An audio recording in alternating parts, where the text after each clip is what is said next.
Yo, what's up mga kaotin sa magandang hapon po sa ating lahat. Ayan, no? So, andito naman po tayo sa itong ginagawang coastal road sa may Leon Garcia na talaga tayo. Ayan, no?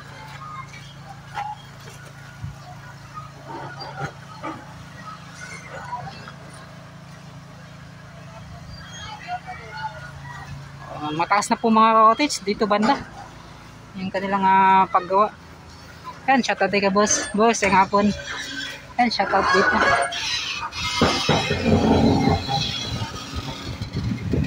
Yun o, mga kaotits. At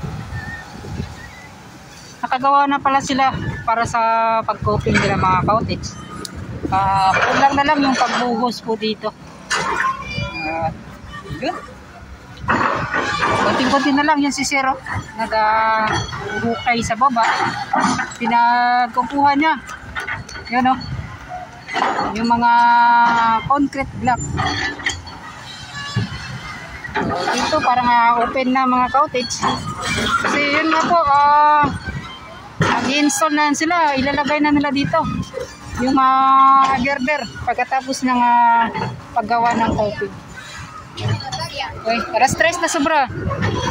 Uy, shoutout. Yan, shoutout sa mga bata. Bro. Yan, shoutout.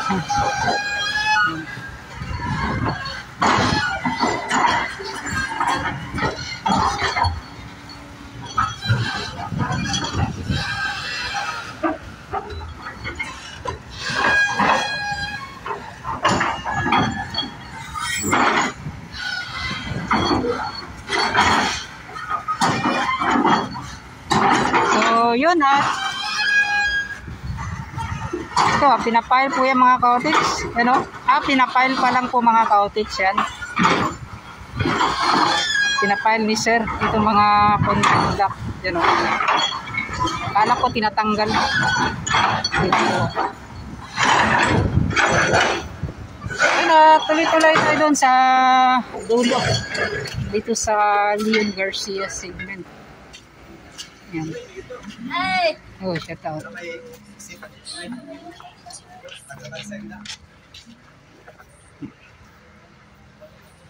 Dito tayo.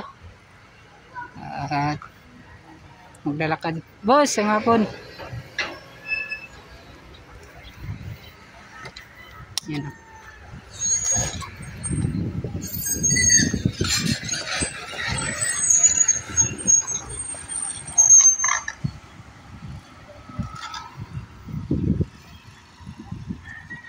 So ito na mga cottage sa may Leon Garcia at itong gagawing minor bridge.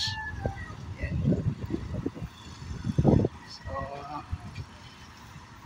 formang-forma na po. Kunti na lang. So kapag natapos yung paggawa nila ng coping, yun nga po, gaya ng sinabi ko na ilalatag na po yan nila yung mga siyam at tayo nag-girder. Hindi tayo nagkakamali. Yun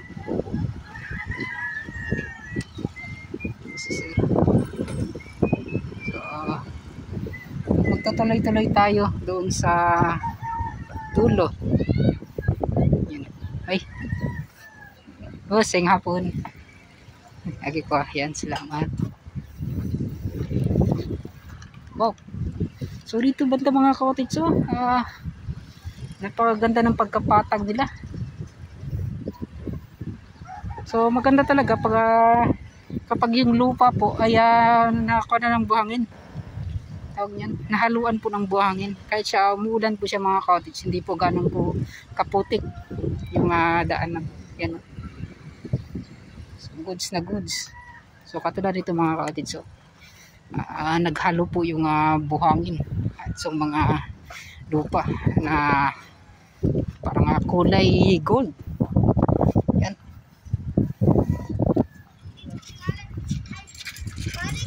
So naitanong ko pala mga cottage, doon po ako sa may kanina sa may Leon Garcia. Yan mga cottage, nalampungan pa sila mga cottage sa lamo yun sa likod itong pagkuha nila ng lupa, itong pagbili nila ng lupa. Oy, shout out. Ha? Sticker? Saan sa? Mga vlogger? Unsa nang sticker? Sa daw? Asa daw? Wala pa ko sticker ay ngana. Pohon magbuhat ko ngana pohon. Salamat ha. Yan sige sa.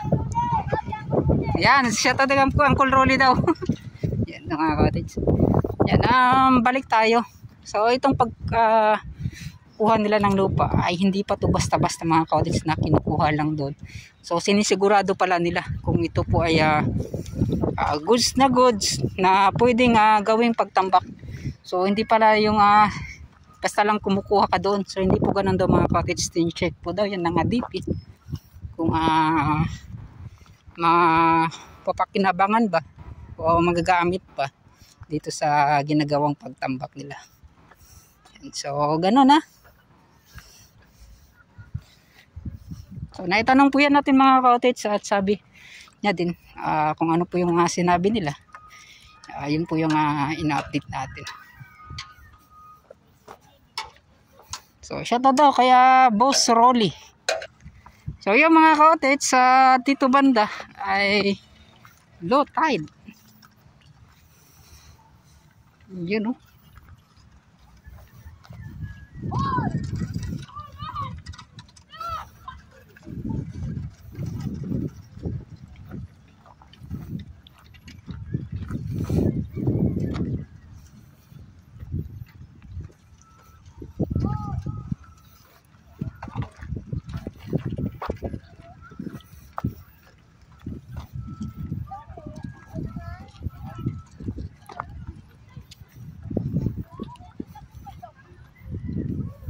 So yun, dito tayo sa taas. Yan. So dito tayo at titingnan natin doon itong kanilang pagtambak.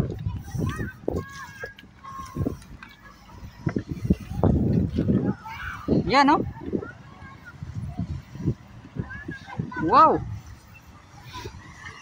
So ito na nga mga cottage. Ilang metro na lang, parang mga 20 meters o mga 15 meters na lang mga cottage oh. Magdudugtong na talaga dito sa isang segment, sa isang contractor, itong Map Builders. Wow. Napakabilis. Yun nga po, sabi ko ng dati na mga 5 days ay magtatagbo na. Siguro mga 1 week ata mga cottage. Yan. At nagtagpo rin. Yan oh. Yan. Subalit, hindi po nila i-close to dito mga cottage. Yung kanilang gagawin ay tatambakan ata yan nila ng bato dyan. Yan. Tapos para po may daanan itong mga bangka nila, itong pangisdaan nila. Kasi doon sa kabila mga cottage ay nakasarado po yan. Doon sa may Barangay Duterte. So ito na lang yung option na mga mangingisda para po makadaan. Yan. So hanggang dyan pa lang po yung mga cottage. So at least binigyan naman ng daanan itong mga mangingisda sa loob po ng dyan, dito nga sa may Leon Garcia. And then doon ay Barangay Duterte, sakop na po yan mga cottage hanggang doon sa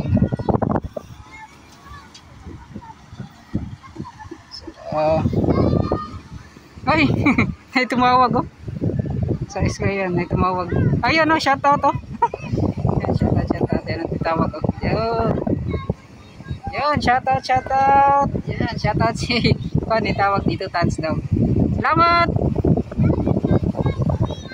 Oh, salamat. Yan, shoutout tayo kay Juan.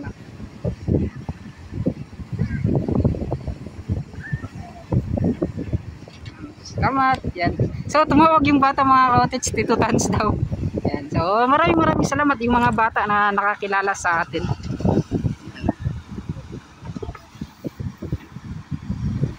So yun, isa sa mga iniiwasan natin na iniiwasan talaga nila mga cottage.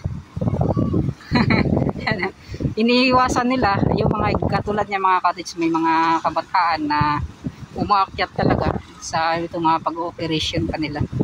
Yan, so di talaga rin maiiwasan So yun nga po ay malayo din kasi mga cottage kahit na nagbabantay ka. Pagpunta mo pa doon sa unahan, pagpunta mo dito, mawawala na yan sila. Pagkatapos kapag babalik ka na, babalik din yan sila mga cottage. So ganun. So sana sa mga pumupunta dito, kaya mag-ingat po kayo lagi. Yan. So kanya-kanyang iwas na lang po sa disgrasya.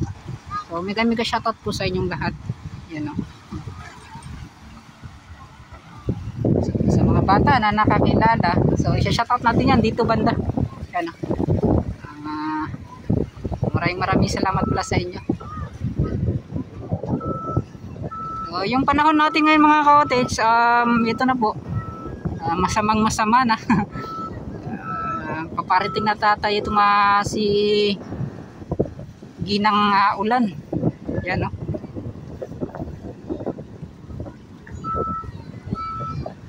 So nga ba yung Paragon mga cottage? So hindi makikita ito yung nakaraang araw mga cottage, yung paglindol pala, yung mga sa may Paragon. So malayo dito mga cottage, hindi makikita. So yun, napakalakas ng lindol na yun. Di talaga inaasahan. So si Boss John mga cottage, so yun si Boss John yan. So kilala natin yan. So ganun po sila Sir John, na hindi po yan basta-basta yung mga ginagawa nila, lalo na dito sa pag-chuchob nila. Yan yung pinatawag nilang pag-chuchobing. Yan yung paglalagay po ng buhangin sa loob po ng geotube na yan.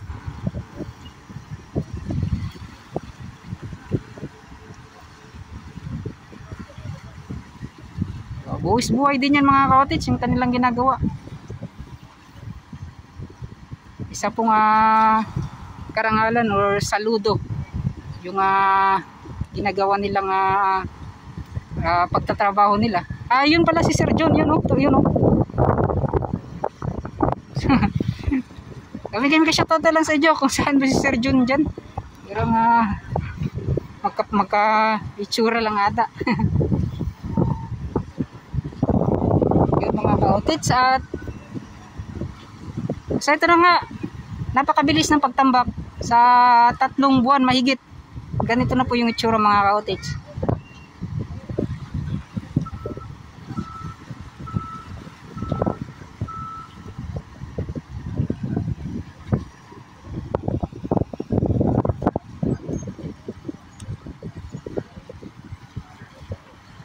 So yun, inuulit ko, itong ginagawang Davao Coastal Road na mahigit 3.7 kilometers na lang ata yung kulang para para makompleto na dito sa Mayar Castillo segment. 100% ako nasa Jerome, yung huling likuanan po nito mga cottage, hindi po doon sa Maya South B, sa may gilid po ng Alcantara, R. Castillo. So hindi po doon, kasi yun nga po, sa alignment pa lang po ng daanan, yan, marami na po talagang matatamaan. At marami talagang mga factory doon mga kabahayan na posibleng makukuha. Yan. So siguro second option yung doon talaga sa may Alcantara. Siguro first option yung doon sa Alcantara, tapos nag second option sila doon sa may Jerome. Kasi yun nga po, kasi sa Jerome mga cottage ay yung mga kabahayan maraming makukuha, ngunit ay hindi naman siguro gaano ka yung magagastos talaga nila mga cottage, yung mga panila ba,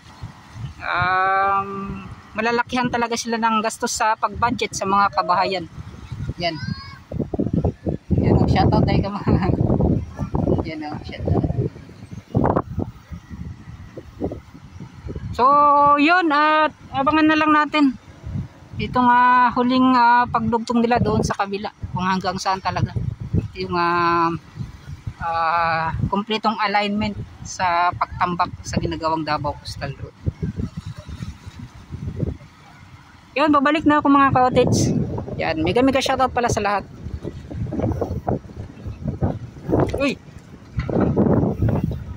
Dito tayo sa taas ng mga bato na to. Ngunit kailangan nating mag-ingat dito mga cottage sa kapag umaakyat tayo. So katulad dito mga cottage, sana walang mga naliligo dyan. Di natin alam, biglaan lang bubuho. So need ng mag-ingat. Yun. So itong mga bato na ito mga cottage, ito yung dati dyan sa baba na kanilang kinuha at yung pagre-refrap nila. Yan. So ito yung kanilang ginagamit, ngunit may mga sobra pa. So ito na yun.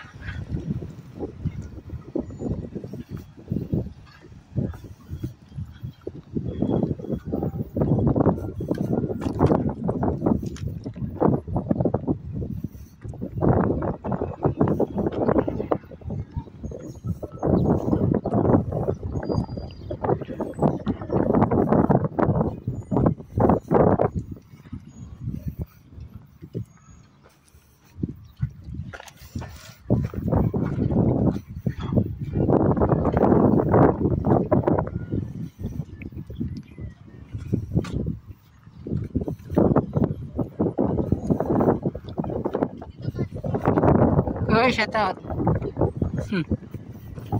Good, salamat. Ya, salamat salamat. Yan.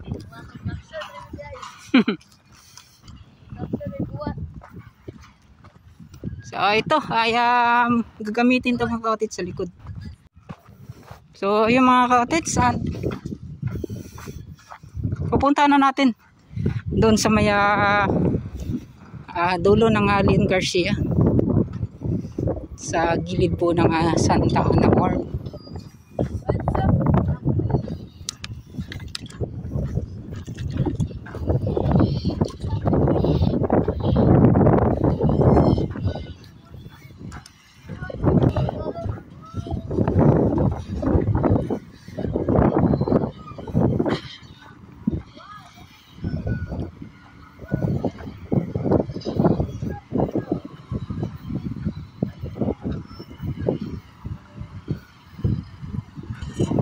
Yun.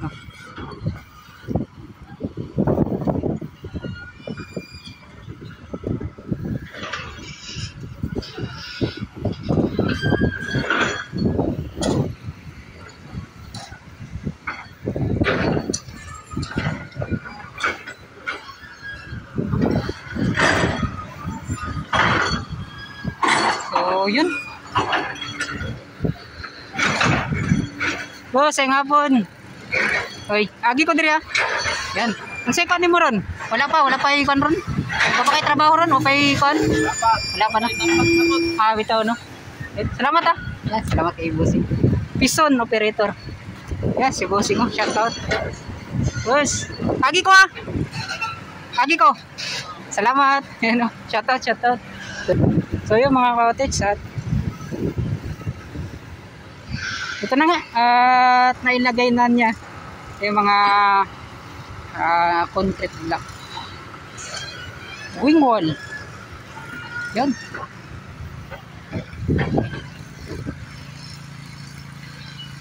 Dito naman sa gilid yan o mga cottage yung mitsura.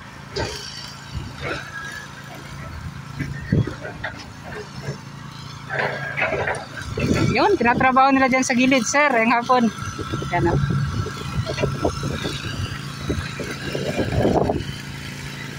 Pauwi na siguro sila mga cottage, tapos na sila nagtrabaho ngayong araw. Alas 4 na kasi ng hapon, yan o. Wow, patag na pala dito mga cottage, oh. Napakaganda na. Yan.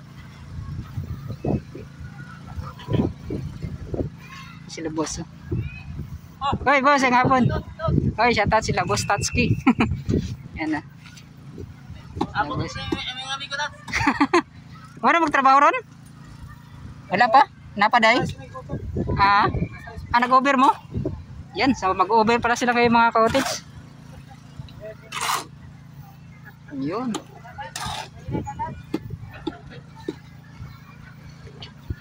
Hoy boss.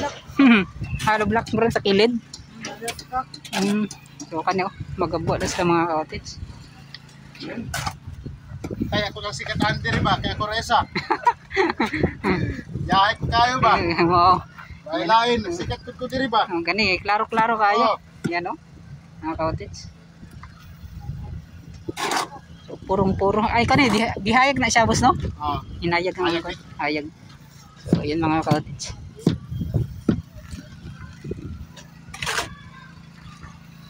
Ikaw ra isa masikat diri.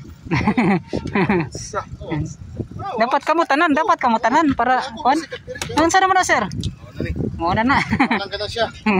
Oh, good. So, need gid dato mga magamping mga cottage kaya yan. Lawas ra gid dato ang kanane puhunan.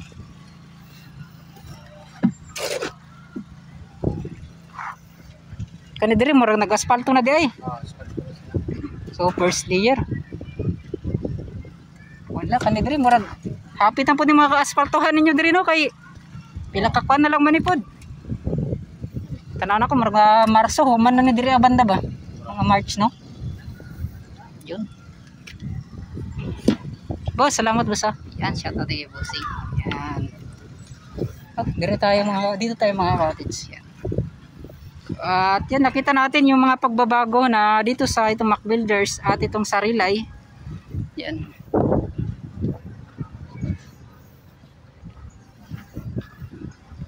Sobrang bilis na nalagyan ng asfalto dito.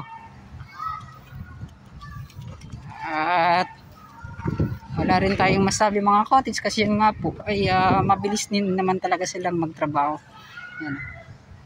So ito po yung unang asfalto na nakita natin sa ginagawang Coastal Road sa may R. Castillo segment. Yan. Yan. So nagkukuha pala sila ng mga hollow blocks mga cottage. Oh. Yan. First layer. Yan o. Oh. May magic beans.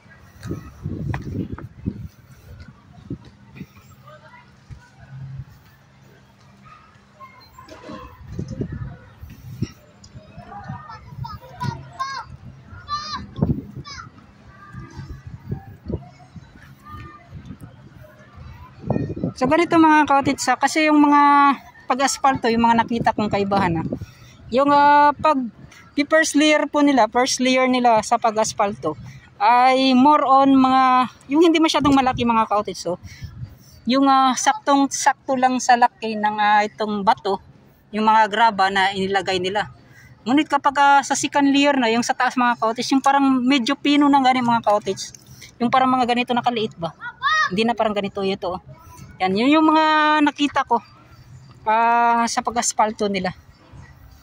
Yun, so sana tama tayo.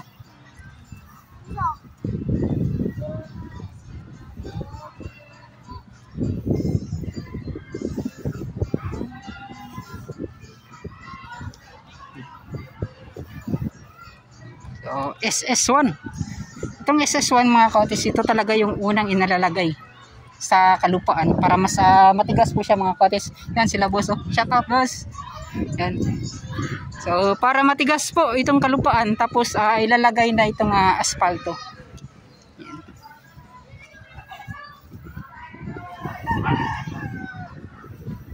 So mega shout out dito sa Relay Company. Napakaganda ng mga Texas na manok mga cottage. Oh. Yan. So ito.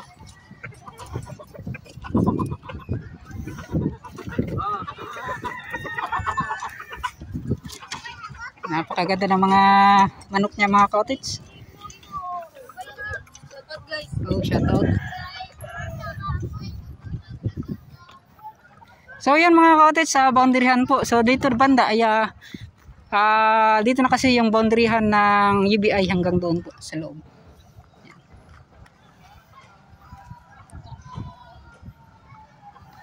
So yun, ilang araw na lang siguro nasa mga hindi na to abutan ng Disyembre siguro ay tapos na yung pag-asfalto nila.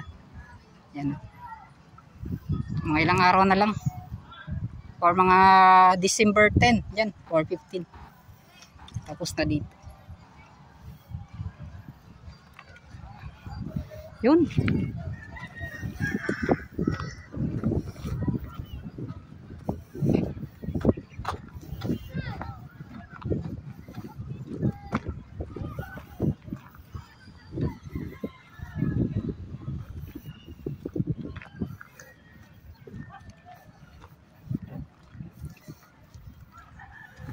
Yan o, nakaka-excited na rin mga cottage na makapunta, makaapak tayo dyan sa Takaso kapag makumpleto na po yung kanilang pagtambak. Yan.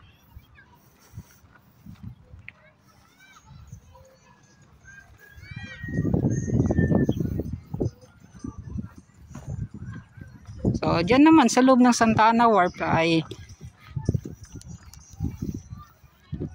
hindi na muna natin yan na i-update mga cottage kasi ganun pa rin din naman, oh. Walang mga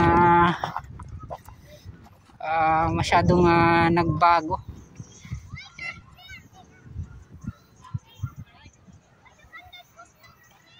So ito mga cottage, maraming salamat. So yan, may rinirefrapan pala talaga sila sa gilid mga cottage, oh. Yan. Kasi bawal na bawalan dyan mga cottage. Alam nyo na. Yan. So ito, maraming salamat at hanggang dito na lang. Papaalam na po ako. So sa isang araw natin na pag-update, so pumunta tayo sa may